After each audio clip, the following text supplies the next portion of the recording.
মারাত্মক তিনটা প্রশ্ন হোসাইন করবি, তিনটা প্রশ্ন হবে। আগে বোঝা লাগবে না, আগে বোঝেন তো। শোনেন, যখন হইচই বেশি করবেন না, তখন আশেপাশে লোক মনে করবি হুজুর কি যেন সাটাচ্ছে। ও দরকার নাই, চুপ চুপ কাম হবে, আমরা বুঝে যাবো জোরে কান কথা।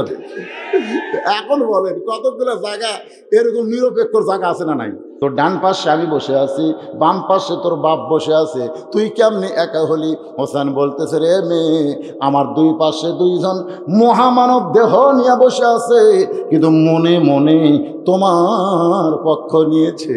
তার মানে কি বোঝা গেল? আজকে নির্বাচন কমিশনার নিরপেক্ষ হইয়া সিয়ারত বসে আছে, কিন্তু মনে মনে একটা দলের পক্ষ নিয়েছে।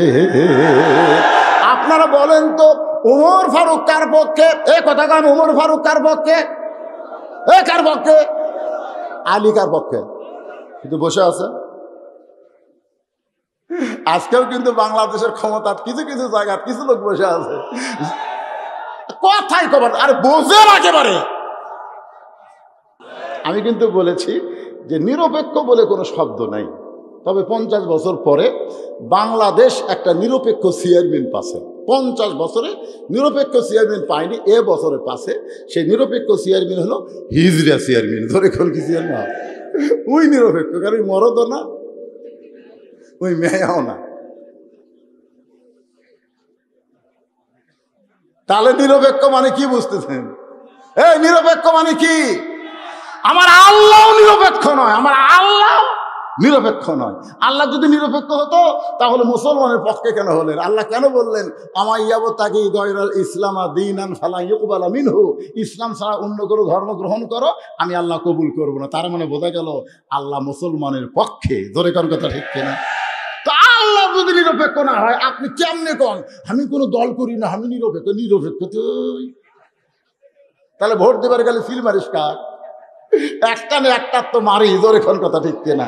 প্রত্যেকটা মানুষ কি ভাই নিরপেক্ষ বলে কথা আছে? নাই। কিন্তু কতগুলো নেতা বলে আমরা নিরপেক্ষ।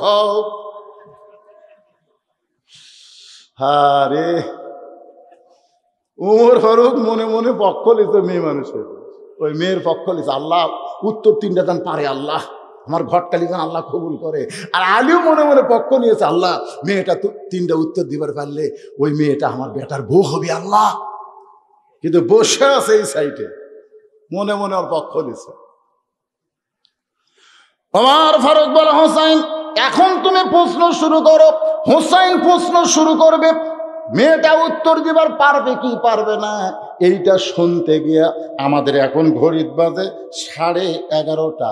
যদি 12:30 বাজে আর 1 ঘন্টা লাগে, কারা কারা শুনবেন আল্লাহকে একটু হাত দেখাবেন। আল্লাহ হাত দেখাবেন, আমার হাত দেখান। টান টান করে তোলেন, টান টান করে তোলেন। লিল্লাহে তাকবীর। হাত নামান, হাত নামান। না শুনে কারা কারা উঠবেন তারা হাত তোলেন। তার মানে কেউ উঠবেন না, কেউ উঠবেন না। আল্লাহ বলেছেন লিমা তাকুলু মা লা তাফালুন, তোমার কথার সাথে আমলের মিল যদি না থাকে তুমি টাটকা মুনাফিক, টাটকা। এখনই দেখা যাবে কারা কারা টাটকা। একটা হলো 22টা মুনাফিক আর একটা সাথে সাথে মুনাফিক। এই মুহূর্তে যারা উঠবি বসবি বুঝবেন তারা টাটকা। এখন মাদ্রাসার ছাত্ররা কোথায় ব্যাগ নিয়ে আছে? কোন জায়গায় ব্যাগ নিয়ে আছে? বসে আছে। এই বাবা 5টা মিনিট। হাফিজি মাদ্রাসা সরকার টাকায় চলে না রে, আপনারা যেই টাকা দেন সেই টাকা দিয়ে মাদ্রাসা চলে। জোরে কোন কথা ঠিক কিনা? আপনাদের কাছে বাচ্চারা যাদের পায়ের তলে ফেরেশতারা নূরের বিছানা বিছায় দেয়, সেই বাচ্চাগুলো আপনাদের কাছে ব্যাগ নিয়ে যাবে, আপনারা টাকা দেবেন না? হ্যাঁ দিবেন না? যাই যা পারবেন 10, 20, 50, 100 টাকা আল্লাহর রাস্তায়। ছেলেরা কোন দিক থেকে ধরবি? এই স্যান্ডেল এটা কে উঠলো? এটা ছাত্র নাকি? এই বাবা ধরো ধরো ধরো ধরো ধরো। আদায় শেষ হয়ে গেলে টানা আওয়াজ হবে ইনশাল্লাহ, টানা আওয়াজ। কেউ উঠবেন না, নিজের মনকে একটু ধৈর্য ধরান। এখন উঠলে কিন্তু বিপদ, উঠবেন না। টাকা বার করেন 10, 20, 50, 100, যে যাবত 5000 টাকা ধরে গান মারহাবা। আচ্ছা প্রধান অতিথি কি দিয়ে গেল সে ঘোষণা দিবেন না?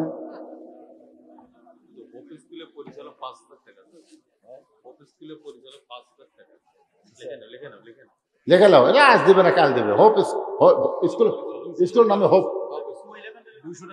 হোপ স্কুলের পরিচালক মহিলার প্যান্ডেল আদায় করতেছে বলে তো দিছি। যখন গামছা রুমালের কথা হয়েছে মহিলাদের মধ্যে চলে, মহিলারা কে আদায় করবে না পুরুষেরা আদায় করবে? মহিলাদের মধ্যে কে আদায় করবে? ছোট ছোট বাচ্চাদের পাঠাই দেন। হ্যাঁ, এতিম বাচ্চারা যাবে। মায়েরা আজকে আপনাদের ওয়াজ বেশি হচ্ছে, বা আরো সামনে যে ওয়াজ আছে, হোসাইন 3টা প্রশ্ন করবে, 3টা ওয়াজ আছে মাশাআল্লাহ। হ্যাঁ, সেই ওয়াজ আপনারা দান করেন আল্লাহর রাস্তায়। আর যারা দাঁড়ায় আছেন এই সুযোগে বসেলেন, কতক্ষণ দাঁড়ায় থাকবেন? এই সুযোগে বসেন, যেটা একটু ফাঁক ফোঁকা হয়েছে ফাঁক ফোঁকের মধ্যে আপনারা বসেন। বাবা বসেন, সবাই বসেন।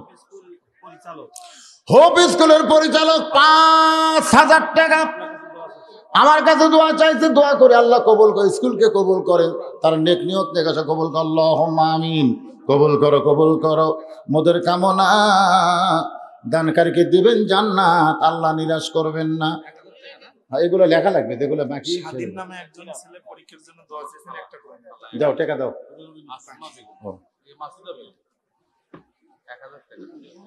মাসুদা বেগম, মাসুদা বেগম মা আমার 2 কোরআন শরীফ বাবদে 1000 টাকা ধরে বলেন মারহাবা। এ মারহাবা কোন মায়েদের মধ্যে থেকে প্রথম দান আসলো, মায়েরাও যে দিবার পারে এ কেবল বোঝা গেল। এই যে মেয়রের টাকা এখনই দিবে, এখনই দিবে, নগদ নাম্বার দাও, সাথে সাথে পাঠা দিবে।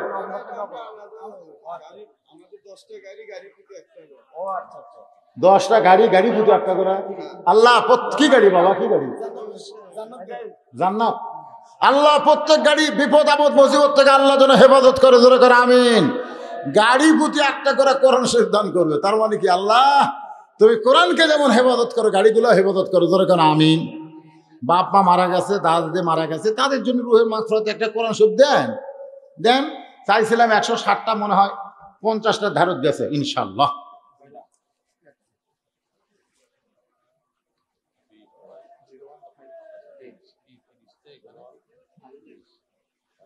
যাই হোক, আরো 2-3টা আছে। 33টা কোরআন শরীফ নগদে আছে, আর বাকি তো বুঝতেছেন অনেকগুলো হয়ে গেছে ইনশাল্লাহ।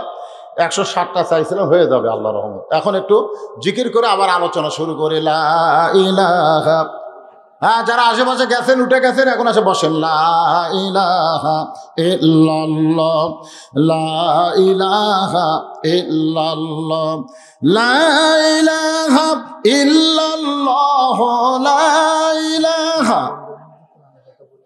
হ্যাঁ, মা বোনদের কাছে বলতেছি, মা আপনারা আল্লাহর রাস্তায় কোরআন বাবদ দান করবেন। 500 করে টাকা বাপ মার জন্য রোহের মাগফিরাতে একটা কোরআন দিবেন, আল্লাহ বাপ মার কবর জান্নাতের টুকরা বানাই দিবে। যান মায়েদের মধ্যে যান। লা ইলাহা। রে গামছার টাকা আইছে এখানে? আছে, আচ্ছা মাশাআল্লাহ। ওমর ফারুক বলে, হোসাইন এখন তুমি প্রশ্ন শুরু করো। হোসেন বলতেছে, রে মেয়ে, আমার 1 নম্বর প্রশ্ন হলো, আমার মাকে তুমি জানো? আপনারা কি খেয়াল করে শুনতেছেন কি প্রশ্ন করেছে? আমার মাকে তুমি জানো? সঙ্গে সঙ্গে হযরত আলী চমকে উঠছে। হযরত আলী চমকে ওঠার কারণ হলো, আমি ছেলের সঙ্গে আছি, আমার কথা প্রশ্ন না করে মায়ের প্রশ্ন করলো। আপনারা বলেন তো, একটা সন্তানের ব্যাপারে বেশি জানে কে, মা না বাবা? হ্যাঁ, বাবা আনন্দে মাতিয়া সাগরে ভাসাইয়া, সেই যে চইলা যায় খবর লয় না, মাজন ধরিয়া উদরে কতই যতন করে। এক মহিলা ফোন করে বলছে আগামীকাল 2টা কোরআনের টাকা দিবে। সে মহিলাকে আপনার চিনেন? ফোন তো করলো। আচ্ছা ঠিক আছে, ওগুলো সব লেখে রাখেন। এখন আর দান বললে আমার কানত দেন না, তাহলে ওয়াজ করা যাবে না, এক টানা ওয়াজ শোনার লাগবে, ঠিক কিনা এখন? হ্যাঁ, এই জন্য দান যা হবে লেখে থন, লাস্টে মোনাজাতের আগে খালি যেরকম খতম তারাবি পড়ে একবার বরবর মোনাজাত করে দেবে। কলটা ভরে গেছে ভাই। বসা কি গরম রে, তার মধ্যে কি চাপাচাপি বসা, একজন লড়ে না চলে না, উঠলে টাটকা মুনাফিক হবে না। মাশাআল্লাহ, সুবহানাল্লাহ। এ শোনেন, বাবা আনন্দে মাতিয়া সাগরে ভাসাইয়া, সেই যে চইলা যায় খবর লয় না, মাজন ধরিয়া উদরে কত যতন করে, 10 মাস পরে পায় প্রসবের বেদনা, এমন দরদি ভাবে কেউ হবে না আমার মা গো। মা মারে, মা যদি ভালো হয় সন্তান ভালো হবে, মা যদি খারাপ হয় সন্তান। ইয়াকুব নবী একদিন আল্লাহর কাছে ফরিয়াদ করতেছে, আল্লাহ আমাকে তুমি 12টা সন্তান দিলে, 12টা, এর মধ্যে 2টা ভালো আর এই বাদ বাকি 10টা খারাপ কেন? আমি নবী হিসাবে জন্ম দিলাম, আমার 2টা সন্তান ভালো 10টা খারাপ কেন? আল্লাহ বলে, ইয়াকুব তোমার বউ কয়টা? ইয়াকুব কয়, আল্লাহর বউ তো 2টে। তো 2 বইয়ের সন্তান কোনটা কার? বলে এক বইয়ের পেট থেকে 2টা হয়েছে, ইউসুফ বনিয়ামিন। বলে ওর মাও ভালো, বেটা 2টা ভালো। আর একটা বইয়ের 10টা হচ্ছে, ওর মাও খারাপ, বেটাও খারাপ। এখানে বাপের কোনো ইয়ে নেই। নবী হয়ে জন্ম দিয়েছে, 10টা খারাপ মাল বাড়াছে, মাও খারাপ। ধরে কোন কি খারাপ? মা যদি খারাপ হয় তাহলে সন্তান ভালো হবে। একজন নেপোলিয়ন পর্যন্ত বলেছে, ভালো একটা সন্তান যদি চাও তাহলে একটা ভালো মা দাও। আমার মায়েরা যারা পর্দায় বসে আছেন, হোসেন কিন্তু প্রশ্ন করেছে, রে মেয়ে, আমার 1 নম্বর প্রশ্ন হলো, আমার মাকে তুমি জানো? সঙ্গে সঙ্গে মেয়েটা বলতেছে, হোসেন আপনার মাকে আমি চিনি। যেই বলছে চিনি, ওমর ফারুক জিব্বাত কামড় খাইছে। যেই বলছে আপনার মাকে আমি চিনি, ওমর ফারুক জিব্বাত, আর হযরত আলী চোখ দিয়ে পানি পড়তেছে, আর হোসেন খালি মুচকি মুচকি হাসতেছে। ওমর ফারুক জিব্বাত কামড় খাওয়ার কারণ হলো, প্রথম প্রশ্নই আউট। 3টার উত্তর দিবি, বিয়ে হবি, 1 নম্বরই আউট। প্রশ্ন করলো কি আমার মাকে জানো? আর এই মেয়ে কয় আমি চিনি। জানার চিনার মধ্যে আকাশ পাতাল তফাৎ। বাংলার মুসলমান কোরআন জানে কিন্তু কোরআন চিনে না। সেই দিন কোরআনকে চিনতে পারবে যেদিন আল্লাহর কোরআন অনুযায়ী বাংলার মুসলমান চলবে। জোরে কোন কথা ঠিক কিনা? আজকে আপনার কোরআন চিনে? রাখালোর থেকে অর্ধ পৃথিবীর খলিফা বানাচ্ছে এই কোরআন, আর আমরা কোরআন পড়তেছি কানা খোঁড়া ন্যাংরা গরিবের সোল। আমার মাদ্রাসা আছে এতিমখানা, একটা ধনীর মানুষের ছাওয়া দেয় না, সব খালি গরিবের ছাওয়া। এই গরিবের ছোলে একদিন হাফেজ হবি, দাওরা পাস করে মসজিদের মেম্বরে বসবি, হক কথা বলবার পারবি না, বলবার চালি কেশিয়ার বলবি আমার ফেতরা খায় তুই মলবি হলি রে, আর তুই আমার বিরুদ্ধে ফতোয়া মারিস। বুঝতে পার না? ওই ফেতরা দিছে, সামলা বসে পচা দিছে, ওই শালা কেশিয়ার আবার সুদ খায়। এখন গরিব এবং সুদের বিরুদ্ধে বলবে তুই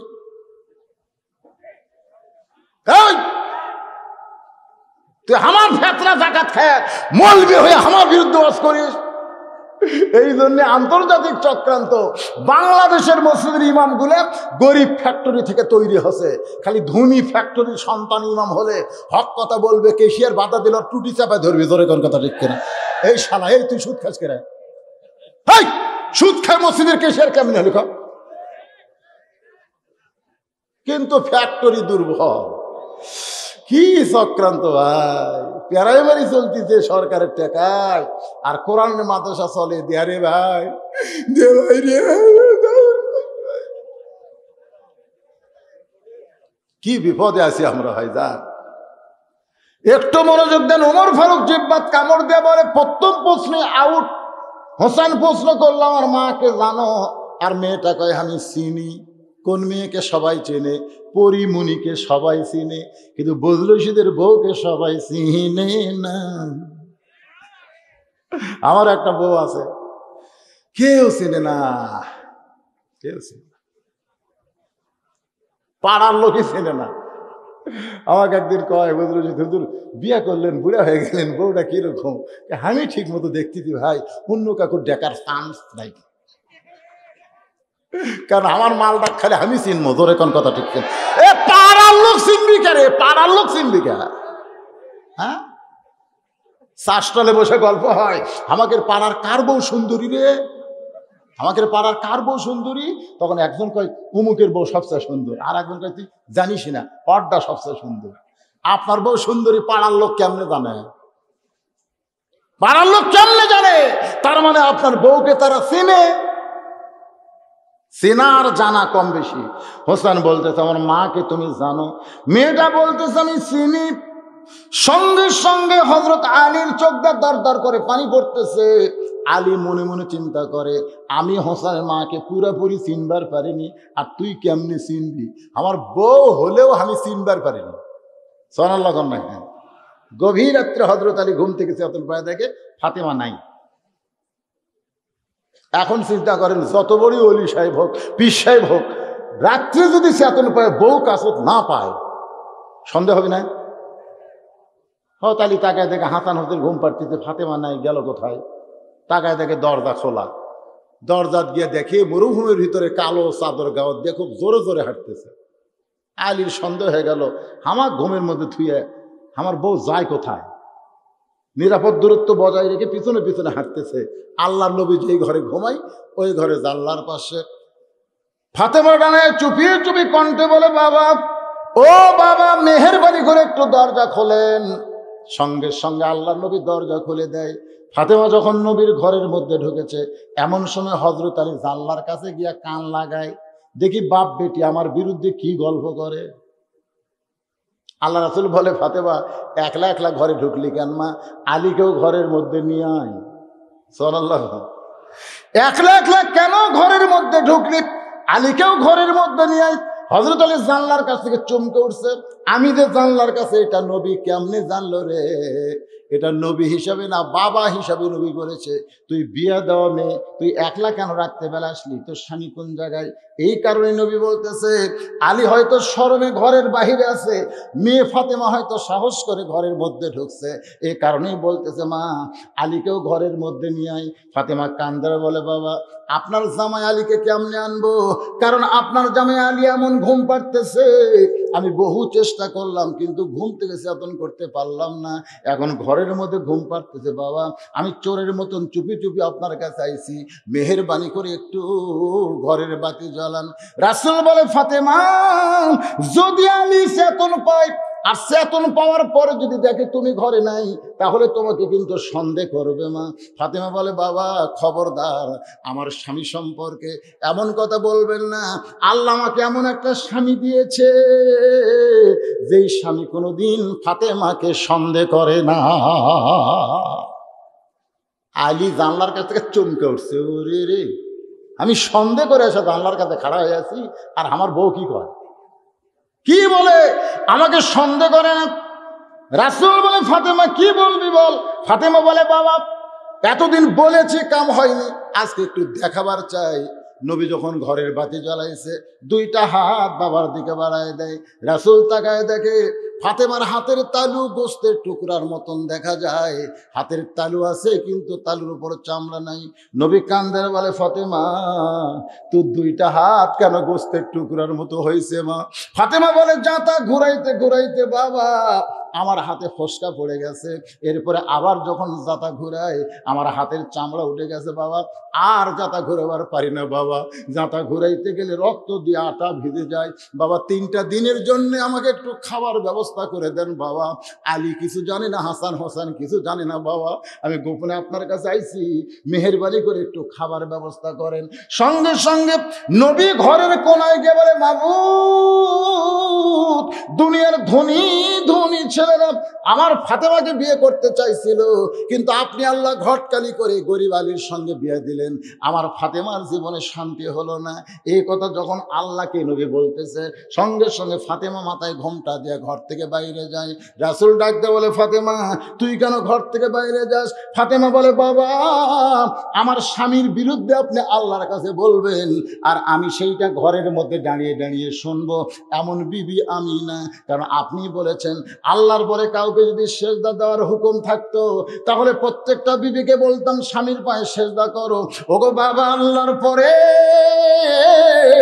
এই দুনিয়াতে হাসান হোসেনের বাবাকে অত্যন্ত ভালোবাসি, তার বিরুদ্ধে কোনো কথা বলবে, আমি সেইটা শুনতে পারবো না।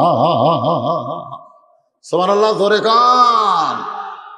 আলীর চোখ দিয়ে পানি পড়তেছে, আমি চিনি রে, আর তুই হোসেনের মারে চিনবি কেমন? মেয়েটা বলে, হোসাইন প্রশ্ন করলেন, উত্তর দিলাম, হলো কি হলো না আপনার তিন বিচারক যে কিছুই বলেন না। উমর ফারুক বলতে যে কেমনে হবে, হোসেন প্রশ্ন করেছে আমার মাকে তুমি জানো আর তুমি উত্তর দিলে চিনি, তুমি চিনবে কেমনে? মেয়েটা বলে হোসাইন। উমর ফারুক বুঝতে পারতেছে না, কিন্তু আপনি তো জানেন আপনার মায়ের চোখের ভুরু জোড়া ছিল, আপনার মায়ের বাম গালে কালো একটা তিল ছিল, থুতুনির তলে লাল একটা দাগ ছিল।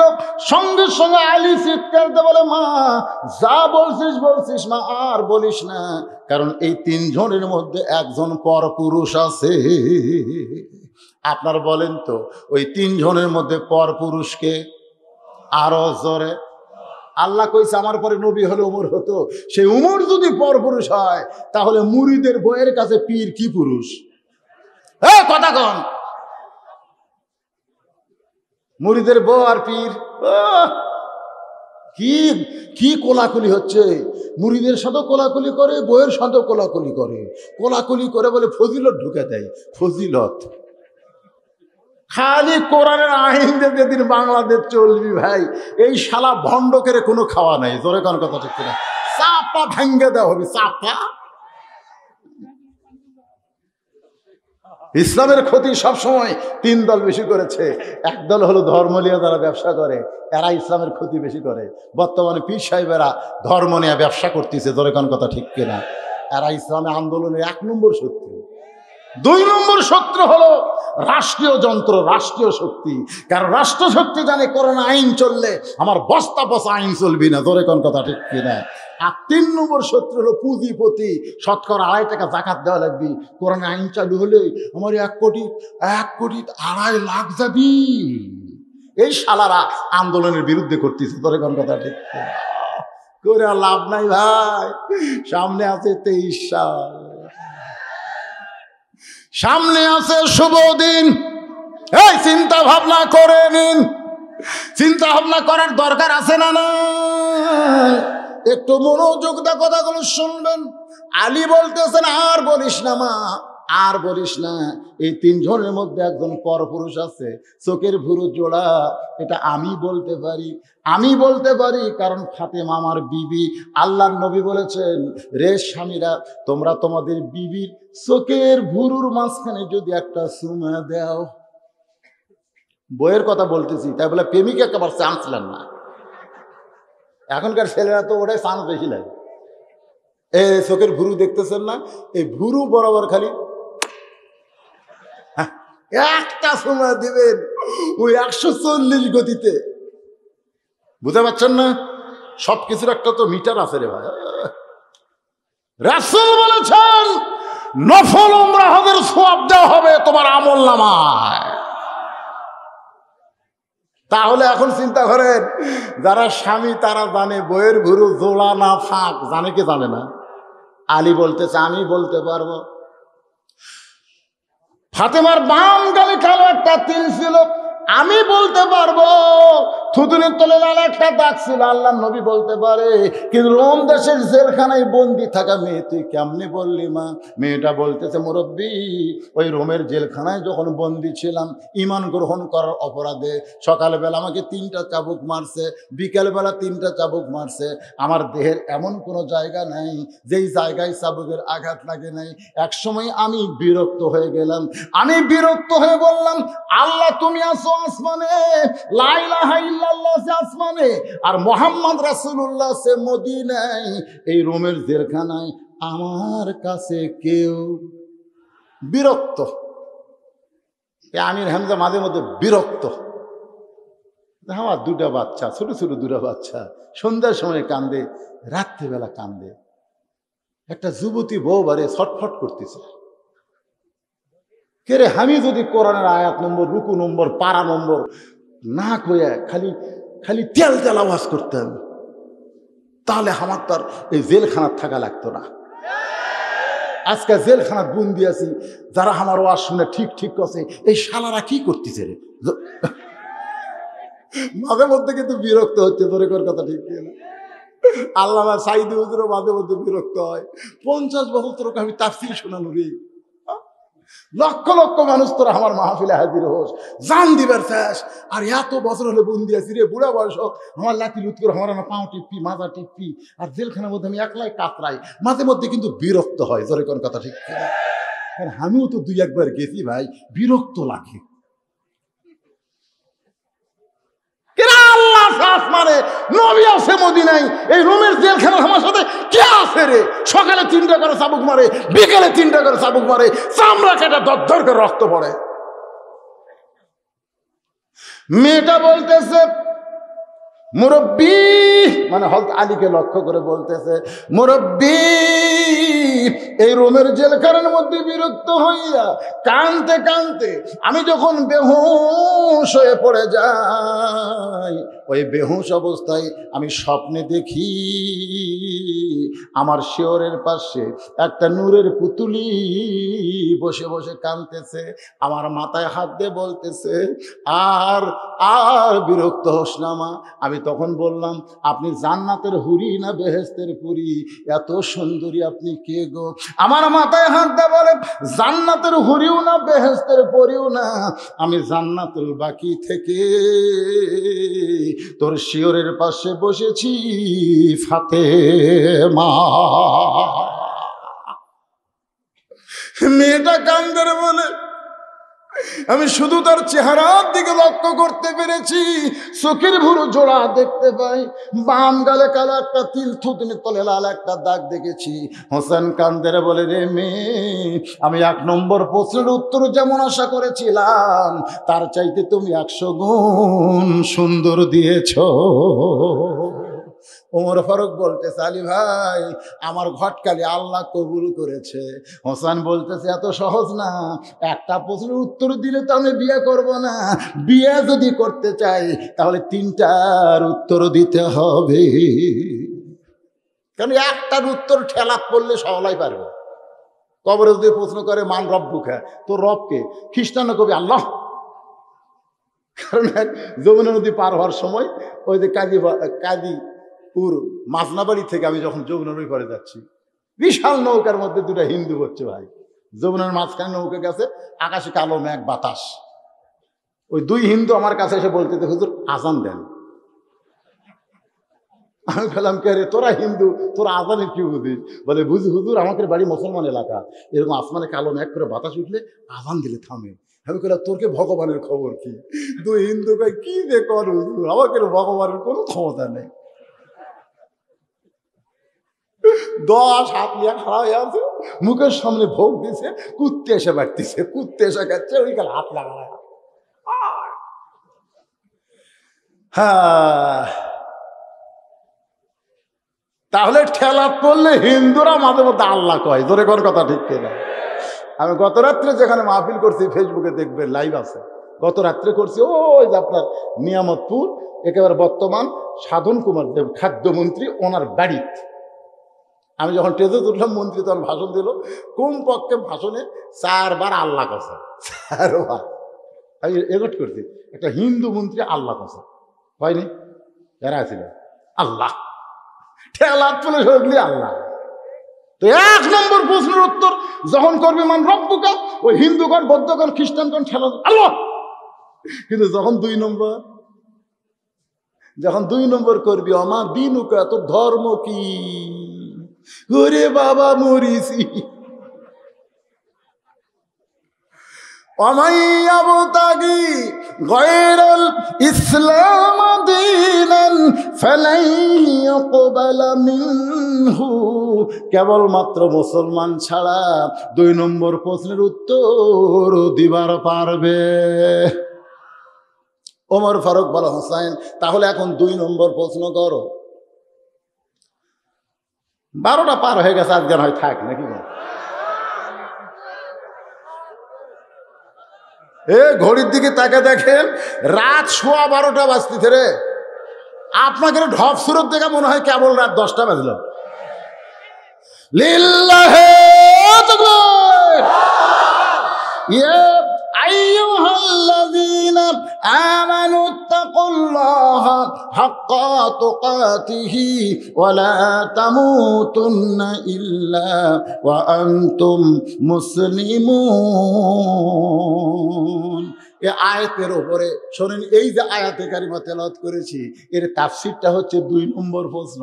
এবার হাসান বলতেছে, রে মেয়ে, আমার 2 নম্বর প্রশ্ন হলো 6 বছর বয়সে তুমি ঈমান কেমনে পাইলা? তুমি যে কইছো 6 বছর বয়সে ঈমান গ্রহণ করেছি, আমার প্রশ্ন হলো 6 বছর বয়সে তুমি ঈমান কেমনে পাইলা? কারণ তোমার দাদা খ্রিস্টান, তোমার বাবা খ্রিস্টান, তোমার মা খ্রিস্টান, যেই দেশে তুমি জন্ম নিয়েছো ওই দেশের সবাই খ্রিস্টান। তো খ্রিস্টানদের দেশে খ্রিস্টানদের সন্তান হয়ে 6 বছর বয়সে তুমি ঈমান কেমনে পাইলা?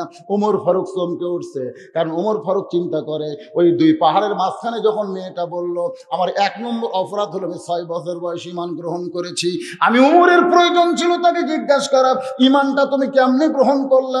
আমি ওমর যেই প্রশ্ন করতে পারি নাই সেই প্রশ্ন করেছে হোসাইন।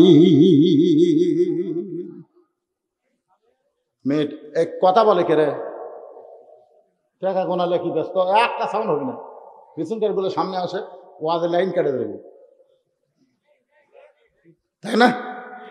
কারণ এখন যে হচ্ছে এটা আত্মাকুল্লাহ হাত্তা তুকাতির ওয়াজ হচ্ছে, এই তাফসীর হচ্ছে। এখন খেয়াল করে মেয়েটা বলতে, হোসাইন আমি সাধারণ ঘরের কোনো মেয়ে না, আমি সাধারণ ঘরের কোনো মেয়ে না, আমার দাদা হলো রোম সম্রাট কাইসার। যেই বলেছে রোম সম্রাট কাইসার, সঙ্গে সঙ্গে ওমর ফারুক চমকে উঠছে, ওরে বাবা। সেই সময় 2টা পরাশক্তি, একটা হলো পারস্য আর একটা হলো রোম। সেই রোমের কাইসারের নাতনি 6 বছর বয়সে অন্দরমহলে খেলাধুলা। এমন সময় আমার দাদা গিয়ে বলতে, নাতনি রে, আজকে রোমের রাজদরবারে খেলা হবে, তুই কি খেলা দেখতে যাবি? খেলা তুই কি খেলা দেখতে যাবি? এই কয়েকদিন পরে বাংলাদেশের লোকেরা খেলা দেখবি, জোরে কোন কথা ঠিক কিনা? সেই খেলার নাম হলো বিশ্বকাপ খেলা। আমাদের বাংলাদেশের কত যুবক মেসি মার্কা চুল থুবি, নেইমার মার্কা চুল থুবি, আর্জেন্টিনার পতাকা 13 হাত 14 হাত বানাবি। আমি সরকারকে বলবো, বাংলাদেশের পতাকা বাদ দিয়ে পাকিস্তানের পতাকা কেউ তুললে যদি তার জেল হয়, তাহলে অন্য দেশের পতাকা কোনো বাংলাদেশের বাড়িতে ওড়ানো জায়েজ না।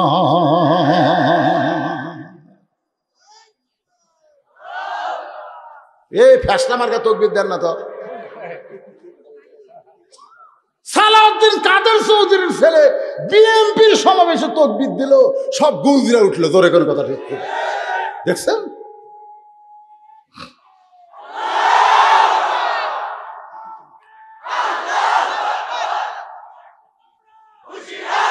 লিল্লাহি তাকবীর।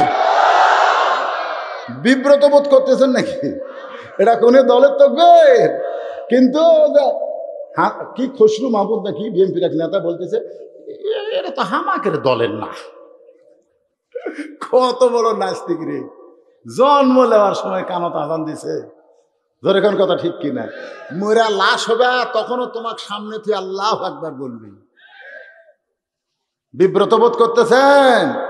তাকবীর কোন দলের না, তাকবীর হলো মুসলমানের ঈমান আমলের 1 নম্বর জবান, জোরে কোন কথা ঠিক কিনা? গোয়াল্লা 60টা তাকবীর দেওয়া লাগবে, রাত 12:30 যেন 10টা মনে হয়। লিল্লাহি তাকবীর, আল কোরআনের রাত।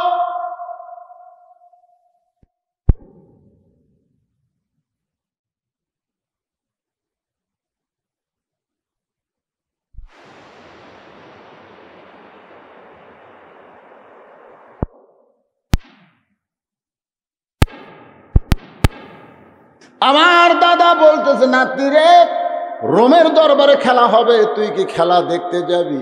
মেয়েটা বলে, হোসাইন 6 বছর বয়স ঈমান কেমনে পাইলাম?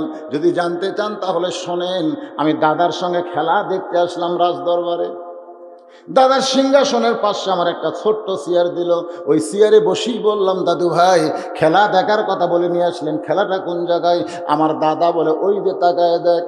মেয়েটা বলে হোসাইন, আমি তাকায় দেখি একটা মানুষের চোখ কালো কাপড় দিয়ে বেঁধে রাখছে, ওই মানুষের দুইটা হাত রশি দিয়ে বেঁধে রাখছে, ওই মানুষের দুইটা পা শিকল দিয়ে আটকায় রাখছে। আমি বললাম দাদু ভাই, খেলা দেখার কথা বলে নিয়ে এসে আমাকে যেটা দেখান ওইটা মানুষ দেখতে পাই, একটা মানুষ দেখতে পাই। আমার দাদা হাসতেছে আর বলতেছে, তুই ছোট্ট মানুষ, তুই বুঝতে পারিসনি, ওটা মানুষ না রে, ওইটা মানুষ না। আমি তখন বললাম দাদা, ওইটা যদি মানুষ না হয় তাহলে ওইটা কি? আমার দাদা বলতেছে, ওইটা হইল মুসলমান। মেয়েটা বলে হোসাইন, আমার দাদা আমারে বুঝাইলো মুসলমান কোনোদিন মানুষ হতে পারে না। আজকে ইহুদি বলেন, খ্রিস্টান বলেন, এমনকি আমাদের প্রতিবেশী ভারত বলেন, মায়ানমার বলেন, এরা কিন্তু মুসলমানকে মানুষ মনে করে না, এরা মুসলমানকে অন্য নামে ডিগ্রি দিয়ে ডাকে। জোরে কোন কথা ঠিক কি না? আমার এক মেজো মেয়ে, ওই বিয়া হওয়ার আগে একদিন আমাকে বলতেছে, আব্বা মাঝে মধ্যে টিভির খবরে কয় জঙ্গি ধরা পড়লো, জঙ্গি ধরা পড়লো, এরা কোন জঙ্গল থাকে? এখন আমার মেয়ের কথা শুনে আমার চোখ দিয়ে পানি আইছে। তুমি এটা আমার কাছে এসে বলতেছে, আব্বু আপনি কাঁদতেছেন কেন? আমি বললাম, মা যেদিন তোমার বাপ ধরা পড়বে সেই দিনও বলবে আর একটা জঙ্গি ধরা পড়লো। আমার মেয়ে আমার বুকের মধ্যে যে বলে, বাবা আপনি ধরা বললে কেন জঙ্গি বলবে? আমি বললাম, মা আজকে বাংলাদেশে যারা কোরআন নিয়ে চলতে চায়, কোরআনের পথে থাকতে চায়, ওই কাফের বেঈমান তাদেরকে জিএমবি জঙ্গি বানা।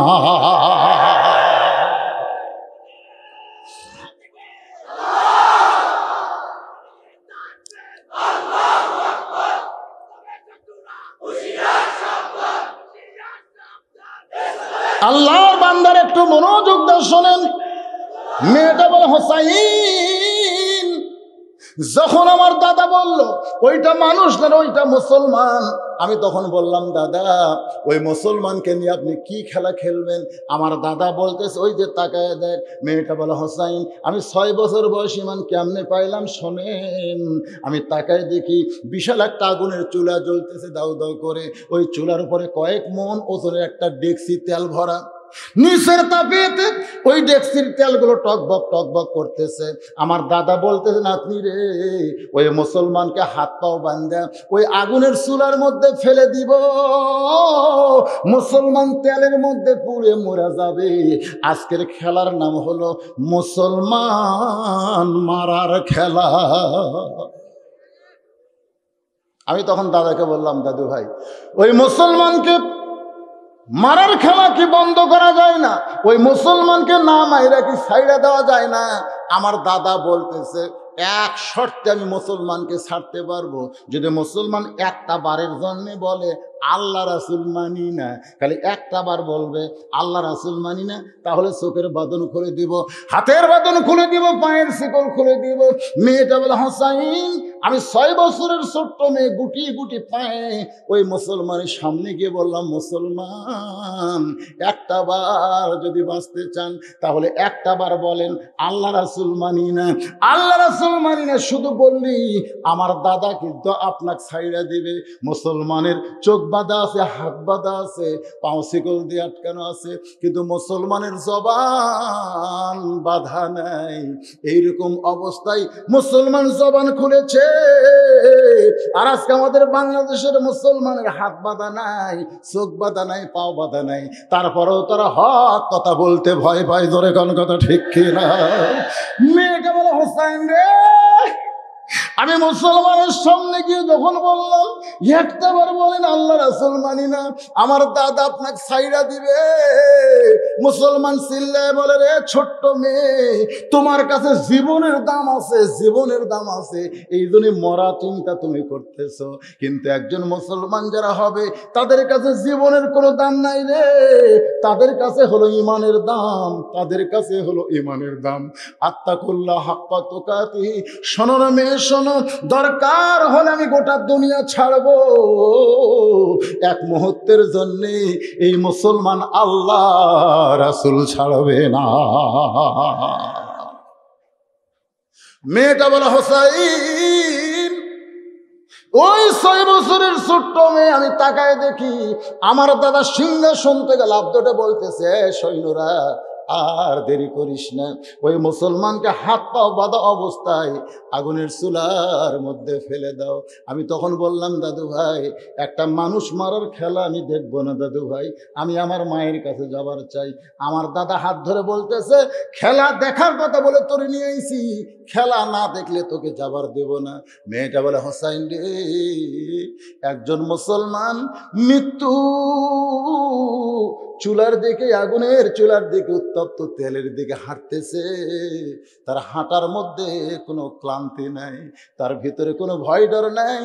কি যেন বিড়বিড় করে বলতেছে, বিড়বিড় করে যেটা বলতেছে সেইটা হলো আল্লাহ বলেছেন, রে মুসলমানেরা, ওয়ালা তাকুলু লিমান ইউকতালু ফি সাবিলিল্লাহি আমওয়াতুন বাল আহয়াউ ওয়ালাকিন লা তাশউরুন।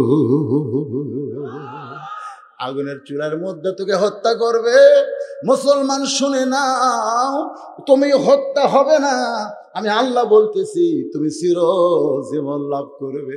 মেয়েটা বলে, হোসাইন রে, যখন একেবারে আগুনের চুলার কাছে নিয়ে গেছে, তখন আমার ডান হাত দিয়ে আমি 2টা চোখ চাইপা ধরলাম, কারণ একটা জীবন্ত মানুষকে চুলার মধ্যে পুড়ে মারবে, এই দৃশ্য দেখব না বলে আমি হাত দিয়ে যখন চোখ চাইপা ধরেছি, এমন সময় একটা মধুর বাণী, লা তামুতুন্না ইল্লা ওয়া আনতুম মুসলিমুন, লা ইলাহা ইল্লাল্লাহু মুহাম্মাদুর রাসূলুল্লাহ। মেয়েটা বলে, হোসেন রে, ওই মধুর বাণী আমার কানের মধ্যে দিয়া আমার কলিজার মধ্যে ঢুকে গেল।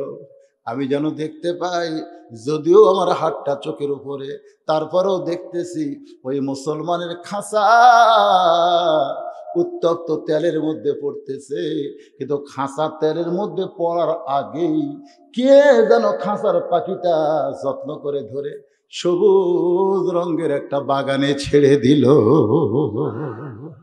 আমি দেখলাম মুসলমানের দেহ পড়ল আগুনের চুলার মধ্যে, কিন্তু ভিতরের পাখিটা পথ করে উড়ে উড়ে চলে যায়।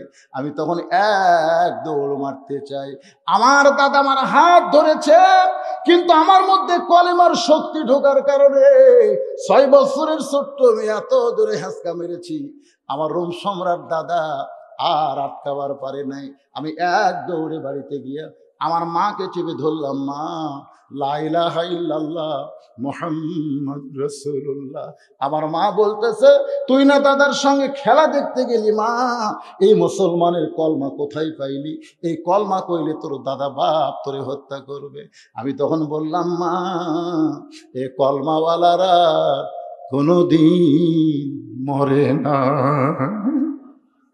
মা, এই কলমাওয়ালারা কোনোদিন মরে না মা, এদের দেহ কবরে যায়, কিন্তু এদের পাখি ইল্লিন নামক জান্নাতে ঘুরে বেড়ায়।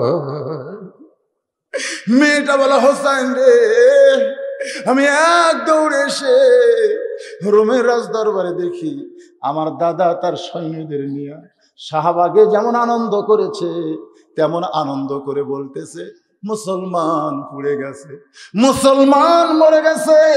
আমি তখন দাদার সামনে শাহাদত আঙ্গুলি তুললাম, ইমানের বলে বলিয়ান হয়ে বললাম, দাদা, কানার ভাগ্যে ধন মিলে না, দাদা, কানার ভাগ্যে ধন মিলে না, সামনে আছে পড়ে সোনা, কানা দেখতে পায় না, মাটি মনে করে ফাইলা দেয়, হাতে তুলে নেয় না, কানার ভাগ্যে ধন মিলে না। আপনি বলতেছেন দাদা মুসলমান পুড়ে গেছে, মরে গেছে, আমি নিজের চোখে দেখছি। না না দাদা, মুসলমানের খাঁচা পুড়তেছে আর পাখি এখন জান্নাতে উড়ে বেড়ায়। আমার দাদা চিৎকার করে বলে, তুই আমার নাতি হয়ে ওই মরা মুসলমানের পক্ষে কেন কথা বলিস? আমি তখন বললাম, দাদা আপনার নাতি মুসলমান মারার খেলা দেখতে সে ঈমান গ্রহণ করেছে। আমার দাদা তখন কয়, এরা কোন জাত রে, এদেরকে মাইরা কোনোদিন শেষ করা যাবে না, এদের একটা মারলে 10টা পয়দা হবে। জোরে কোন ঠিক কিনা? আমি গোটা বিশ্বের কাফের বেঈমানদের হুঁশিয়ার করে দিচ্ছি, এই মিডিয়ার মাধ্যমে সবাই দেখতেছো, মুসলমান মারা তোমরা কোনোদিন শেষ করতে পারবা না। তোমরা নিউজিল্যান্ডে 80টা মুসলমানকে নামাজ পড়া অবস্থায় মারছিলা, পরের দিন 250 খ্রিস্টান এক লাইনে মুসলমান হয়ে গেছে। একজন খ্রিস্টানকে বলা হলো, তুমি খ্রিস্টান হয়ে তোমার জাতের লোক মুসলমানকে মারলো, তুমি কেন আবার ইসলাম গ্রহণ করলা? তখন বলতে যে, ভাই সিসি ক্যামেরায় আমি দেখলাম মুসলমানকে যখন গুলি করতেছে, যেই মুসলমান সেজদাতে আছে সেজদা অবস্থায় গুলি খাইছে, যেই মুসলমান রুকুতে আছে রুকু অবস্থায় গুলি খাইছে, একটাবারও আহা ও শব্দ করে নাই, ওই অবস্থায় তারা দুনিয়া থেকে চলে গেছে। আমার বিশ্বাস ইসলাম ছাড়া কোনো ধর্ম নাই। 250 খ্রিস্টানে একদিনে মুসলমান যখন হলো, তখন বিশ্ব মিডিয়া বলল, এই মুসলমানকে মারিয়া কোনোদিন শেষ করা যাবে না, এদের একটা মারলে 10টা পয়দা হবে। জোরে কোন ঠিক কিনা? আল্লাহর বান্দারা, মেয়েটা বলে, হোসাইন 6 বছর বয়সে ঠিক এইভাবে আমি ঈমান গ্রহণ করেছি। হোসেন বলে, রে মেয়ে, 2 নম্বর প্রশ্নের উত্তর যেমন আশা করেছিলাম তার চাইতে 1000 গুণ তুমি সুন্দর দিয়েছ। ওমর ফারুক বলতেছে, আলী ভাই আমার ঘটকালে আল্লাহ কবুল করেছে। হোসেন বলতেছে, এত সহজ না, 3টা প্রশ্নের উত্তর না দিলে আমি তো বিয়ে করবো না। ওমর ফারুক বলে, হোসাইন তাহলে 3 নম্বর প্রশ্ন করো। এবার হোসাইন 3 নম্বর প্রশ্ন করতেছে। মায়েরা, পর্দার অন্তরে যারা আছেন একটু মনোযোগ দিয়ে শোনেন, খালি গল্প মারতেছে, কারণ মেয়েরা একটি হলে, ভাই আমি দেখছি 3 মেয়ে মানুষ একটি হলে খালি গল্প করতে, তোরটা কেমন, মানে ওর কে কোনো গল্প নাই, তোরটা কেমন। আমি বেলকুনিত বসে থেকে আর বইয়ের কাছে 2টা চেয়ে তো গল্প করতেছে, তোরটা কেমন। আল্লাহ আমাকে একটা স্বামী দিছে ভাই, হচ্ছে বউ, আমার বউ, আল্লাহ আমাকে একটা স্বামী দিছে, কথায় কথায় দেখেন কি বলতেছে, আল্লাহ মানে যেই স্বামী করা হয়, বউ কয় আল্লাহ আমাকে একটা স্বামী দিছে, এদিক সেদিক যাওয়ার বুদ্ধি নেই। আর বলতে তোরটা কেমন, আমারটা ভেড়া, আমি যা করি তাই ভেড়া। যে বইয়ের কথা মতো স্বামী চলে, বউ তাকে ভেড়া কয়, ভেড়া কয়, আমারটা ভেড়া, আমি যা করি তাই। তা আপনারা কড়া হবেন না ভেড়া হবেন?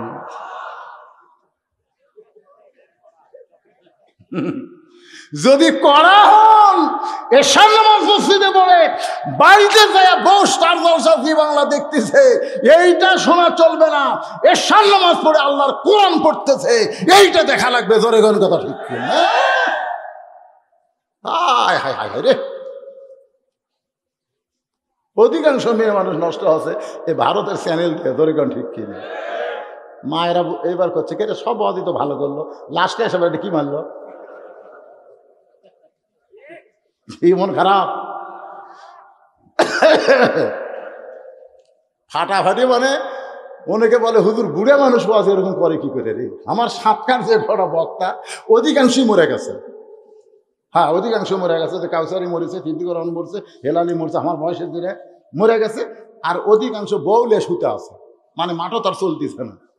এই জাকারিয়া আমার সাতকার, কাদের সিদ্দিকি আমার সাতকার, তারপরে ওই যে আপনার আতালগুন ওসমানী, এগুলো মেলা সাতকার। আমার তো কে ভাই, তুই বুড়ে মানুষ এখনো 27 করে ভাই রে, আমি তোর কেজত যাই, আমার ওয়াজের মধ্যে বুড়ে মানুষ একেবারেই নাই, খালি জোয়ান তাকড়া বোঝা যায়। ধরে কথা দেখছেন?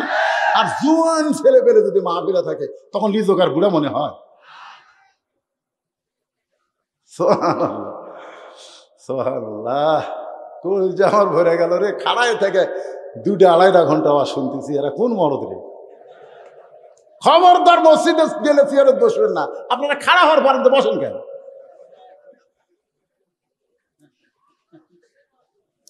এবার হোসেন বলতেছে, রে মেয়ে, আমার 3 নম্বর প্রশ্ন হলো, বিবাহের পরে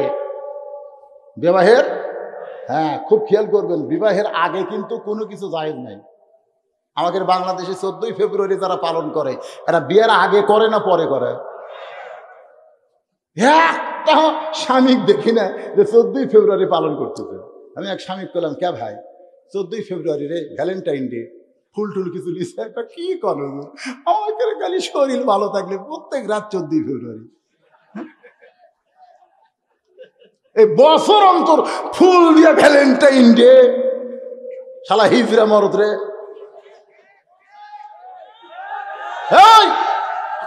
হোসেন বলতেছে, রে মেয়ে, আমার 3 নম্বর প্রশ্ন হলো বিবাহের পরে। ভাই মন খারাপ করতে চাই, কি করবেন?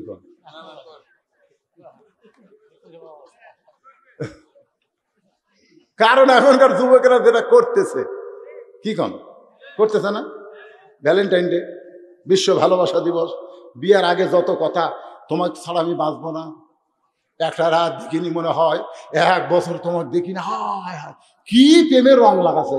একটা কথা, একটা কিছু বিবাহের আগে জায়েজ না, যা কিছু হবে বিবাহের পরে। জোরে কার কথা ঠিক কি না? এই জন্য হোসেন বলতে, রে মেয়ে, আমার 3 নম্বর প্রশ্ন হলো বিবাহের পরে আমার সঙ্গী তোমার থাকতে হবে, আমার সঙ্গী তোমার থাকতে হবে। মেয়েটা ফোঁপায় ফোঁপায় কাঁদতেছে। ওমর ফারুক বলে, মা, 2টা কঠিন প্রশ্ন করলো, তুমি উত্তর দিবার পারলা, আর এই সহজ প্রশ্ন শুনে কেন কাঁদতেছ? মেয়েটা বলে, আমিরুল মুমিনিন, হোসাইন যেই প্রশ্ন করেছে, এই প্রশ্নটা শুনতে সহজ মনে হলো, উত্তরটা অত্যন্ত কঠিন। কারণ আয়ুব নবী নামে একজন নবী ছিলেন, যেই নবী এক সময় বাদশা ছিল। সেই নবীর অনেকগুলো বিবি ছিল, বাড়িঘর, সহায় সম্পত্তি, রাজত্ব সবই ছিল। কিন্তু যখন অসুস্থ হয়ে গেল, তখন এক সময় বাদশাহী ও আল্লাহ কেড়ে নিল। এক সময় দেহে পছন্দ ধরে গেল, যতগুলো বউ ছিল সব বউ আয়ুব নবীকে ছেড়ে গেল। ভাই বন্ধু সবাই তাকে কাঁধে করে নাক ধরে দুর্গন্ধ জঙ্গলের মধ্যে ফেলে দিয়ে গেল। আমিরুল মুমিনিন মেয়েটা বলতেছে, ওই সময় আয়ুব নবীর সঙ্গে কেউ ছিল না, তবে একজন বিবি এমন মুহূর্তেও আয়ুব নবীকে ছাড়ল না, সেই বিবির নাম হইল রহিমা। হোসাইন, আপনার 3 নম্বর প্রশ্নের উত্তর হলো রহিমার মতো আমি আপনার সুখে দুঃখে সব সময় থাকতে চাই। হোসেন বললেন, এই মেয়েটাকে বিবাহ করাতে আমার আর কোনো আপত্তি নাই। মেয়েটার নাম হলো শাহের বানু। কারবালার প্রান্তরে আলী আসগরকে নিয়ে যখন হোসেনের সামনে হাজির হয়ে বলে, স্বামী গো, আমার স্তনের দুগ্ধ শুকে গেছে, ফোরাত কোলের পানি শিয়াল কুত্তা খায়, আমার আলী আসগরের মুখে কি 1 ফোঁটা পানি দেওয়া যাবে না? হোসেন কান্দরে বল, বিবি, তোমার আলী আসগরকে নিয়ে তুমি চলে যাও, তুমি চলে যাও। বলে, বিবাহের 3 নম্বর প্রশ্ন ছিল বিবাহের পরে আমার সঙ্গী থাকতে হবে, আমার সব চলে যাবে, কিন্তু আপনাকে ছেড়ে আমি যাব না। আলী আসগর শহীদ হলো। হোসেন দেহ থেকে মস্তক বিচ্ছিন্ন করে ওরা যখন নিয়ে গেল, তারপরে হোসেনের বিবি দেহের কাছে দাঁড়িয়ে বলল, স্বামী গো, সব সময় আপনার সঙ্গে ছিলাম, আপনি চলে গেলেন দুনিয়া ছেড়ে, জান্নাতি যুবকদের সর্দার হবেন, অনেক হুর এসে আপনার বউ হতে চাবে। আস্তাগফিরুল্লাহ, বসো, সামনে লোকেরা বসে। আস্তাগফিরুল্লাহ রব্বি মিন কুল্লি জামে ওয়া তুবু ইলাইহি, আস্তাগফিরুল্লাহ রব্বি মিন কুল্লি জামে ওয়া তুবু ইলাইহি, লা হাওলা ওয়ালা কুওয়াতা ইল্লা বিল্লাহিল আলিয়্যিল আযীম। জি,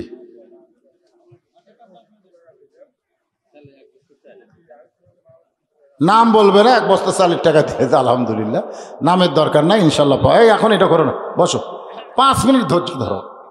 আল্লাহুম্মা আমিন। আল্লাহুম্মা আনতাস সালাম ওয়া মিনকাস সালাম, তাবারাকতা ইয়া যাল জালালি ওয়াল ইকরাম। মাবুদ, সেই মাগরিবের নামাজের পর থেকে রাত 1:45 পর্যন্ত তোমার পাগল বান্দা বান্দিরা আরামের বাড়ি, আরামের ঘুমকে বাদ দিয়ে কোরআন হাদিসের মহব্বত কলিজার মধ্যে নিয়ে এই জান্নাতের বাগানে বসে বসে কোরআন হাদিসের আলোচনা শোনার শেষে আমি গুনাহগারের সঙ্গে রহমতের দরজায় ফকির হয়ে দোকানা হাত তুলেছি। আল্লাহ মেহেরবানি করে আজকের মাহফিল আমাদের সকলের হেদায়েতের জন্য, নাজাতের জন্য, জান্নাতের জন্য কবুল করে নাও। এই মাহফিলের শুরু থেকে শেষ পর্যন্ত যত আলোচনা হয়েছে আল্লাহ, এর মধ্যে যদি ত্রুটি হয়, ভুল হয়, মাফ করে দাও। এর জাহাদিয়া মঞ্জুর করো। সোনার মদিনায় নবী পাকের রওজা মুবারকে আল্লাহ কবুল করে নাও। তামাম আম্বিয়ায়ে কিরাম, আসহাবে কিরাম, উম্মাহাতুল মুমিনিন, শহীদ শহীদান, জান্নাতুল বাকি, জান্নাতুল মাওয়া সহ পৃথিবীর যত গোরস্থানে যত মুর্দা শুয়ে আছে আল্লাহ, সকলের আরওয়াহ ফরেহাদিয়া কবুল করো। মাবুদ, আমরা যারা হাত তুলেছি, আমাদের জনম দুঃখনী মা যাদের কবরে চলে গেছে আল্লাহ, ছোট্ট একটা শব্দ হলো মা, এই নামের মধ্যে কি মধু, যাদের মা নাই তারাই বুঝতেছে। এই দরদের মা যাদের কবরে গেছে আল্লাহ, মেহেরবানি করে মায়ের কবরকে জান্নাতের টুকরা কবুল করো। বাবার বাড়ি ঘর সবই আছে, আমি সহ আমরা যারা বাবা হারা এতিম হয়ে গেছি আল্লাহ, মেহেরবানি করে বাবার কবরকে জান্নাতের টুকরা বানিয়ে দাও।